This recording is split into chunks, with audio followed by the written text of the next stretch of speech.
নমস্কার দর্শক বন্ধুরা, আশা করি ঠাকুর মা ও স্বামীজির কৃপায় আপনারা অত্যন্ত ভালো আছেন। আজকে আমরা যারা সংসারী তারা কি করে ঈশ্বর লাভ করব, সব থেকে সহজ পথটি আমরা জানব শ্রী শ্রী ঠাকুর রামকৃষ্ণ দেবের কাছ থেকে। এর থেকে সহজ পথ কোথায়? আপনারা কোথাও পাবেন না, কেউ বলেনি আমাদের। আমরা সেই সহজ পথটি শুনবো যুগাবতারের কাছ থেকে। পুরো ভিডিওটি মন দিয়ে দেখুন।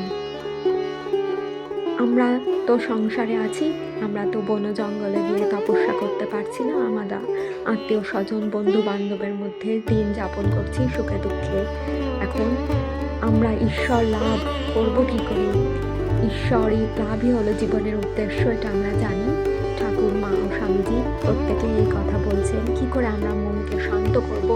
মন তো সদা সর্বদা অত্যন্ত চঞ্চল ও ব্যগ্র হয়ে থাকে, সর্বদাই সে বাইরের বস্তুর দিকে ছুটছে, সর্বদাই চিন্তা কি করে কালকের দিনে কি করব, কখন কাজে যাব, কি করে টাকা পয়সা আসবে, কি করে পরীক্ষায় ভালো ফল করব ইত্যাদি। আমাদের স্বামী, আমাদের বন্ধু বান্ধব, তাদের কিভাবে খুশি করব, এই নিয়ে আমাদের জীবন চলছে। তার মধ্যে আছে নানান অশান্তি। এর মধ্যে আমরা কি করে ঈশ্বরকে লাভ করব?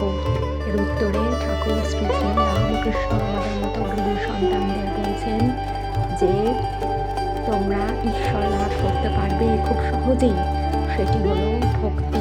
যদি আমরা ঈশ্বরকে ভালোবাসি এবং ব্যাকুল হয়ে ডাকতে পারি, যেমন আমরা মাকে ডাকি, সেরকম ভাবে যেমন শিশু অবস্থায় মা ছাড়া কিছুই পারি না, একটুখানি উঠতে বসতে মায়ের ওপর নির্ভর করি, সেরকমভাবে যদি আমরা মা অর্থাৎ মা কালী বা যিনি আমাদের ইষ্ট হন না কেন তার ওপর যদি নির্ভর করতে পারি, আকুলভাবে তাকে ডাকতে পারি, তাহলে মা নিশ্চয়ই সাড়া দেবেন। ভক্তিই হলো একমাত্র পথ। মহর্ষি নারদ যেমন শ্রী বৈষ্ণব ভগবানের ভক্ত ছিলেন, সেরকম শুদ্ধ ভক্তি বা এ যুগে যাকে আমরা অনুসরণ করতে পারি তিনি হলেন হনুমানজি, সত্য যুগের হনুমানজি, যিনি শ্রীরামচন্দ্রই তাঁর সব ছিল। তিনি কখনো বলতেন না আমি করেছি, বলতেন রাম রাম রাম, নামই ছিল তার সম্বল।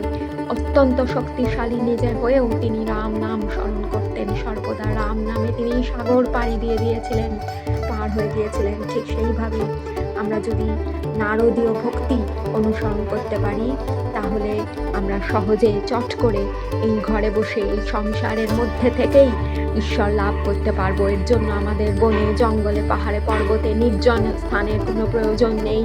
শুধু দরকার এক মনে ডেকে যাওয়া, সে যাকেই আমরা ইষ্ট মনে করি না কেন সেই দেব বা দেবীকে এক মনে ডেকে যাওয়া, তাকে আকুল হয়ে ডাকা। ঠাকুর এক জায়গায় বলছেন, যেমন আমরা আমাদের প্রিয়তম বা প্রিয়তমাকে ভালোবাসি, বা যেমন বিষয়ী লোক অর্থকে ভালোবাসে বা বিষয়কে ভালোবাসে, সেই রকম টান দরকার। ঠাকুর এও বলছেন এ যুগে অর্থাৎ কলিযুগে ডাকাতে ভক্তি দরকার। ঠাকুর নিজের গলায় খাড়া তুলে নিয়েছিলেন আত্মহত্যার জন্য। মা কালী যখন দেখা দিচ্ছিলেন না, সেরকম জোরের সাথে মাকে ডাকতে হবে বা ইষ্টদেব দেবীকে ডাকতে হবে যে মা তুমি এটা আমাকে দিলে না, এটা দিতেই হবে, সবাইকে দিয়েছো, দিতেই হবে। এই জোর আসবে ভক্তি থেকে। এরকম আরও ভিডিও পেতে দেখতে থাকুন। নমস্কার।